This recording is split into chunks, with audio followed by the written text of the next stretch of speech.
And we are approaching to Anzac Day this year.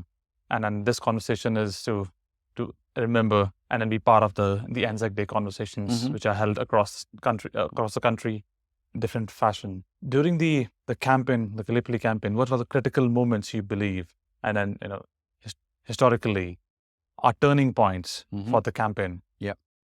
Of course, Gallipoli is a defeat for the invaders. The Australians are part of a force which doesn't succeed. It doesn't succeed on the first day. So the day of the landing, in which critical mistakes are made, and there's big arguments among historians about whose fault it is that the landing failed. There's some Australians blame British commanders. Some historians blame Australian brigadiers who didn't follow the orders on the morning of the landing. The Ottomans counterattacked and they couldn't get further inland. So that the very day of the landing is the first day on which the campaign fails. But it fails on other occasions too. They defend the Anzac perimeter and, of course, the British enclave at Cape Helles to the south of Anzac. And in the Turks attempt to eject the invaders, and they launch a series of massive attacks, especially on the 19th of May. And that fails. So a turning point for the Ottomans, for the Turks, is that they can't evict the invaders.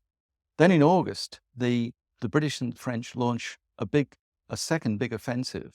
And that offensive attempts to break through the trench lines and defeat the Turks and advance on Constantinople, which is the aim of the campaign. Yeah. And the August offensive, as it's called, also fails at massive cost.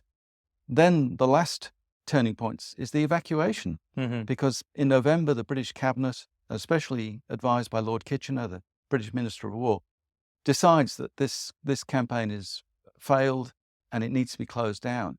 But the danger is that if they start to withdraw, the Turks will attack. And so the evacuation, which occurs with extraordinary success, with very few losses, fewer than a dozen men are killed on the day of the evacuation, because the Turks either don't realize that the invaders are leaving, or they do realize the invaders are leaving and they want them just to leave.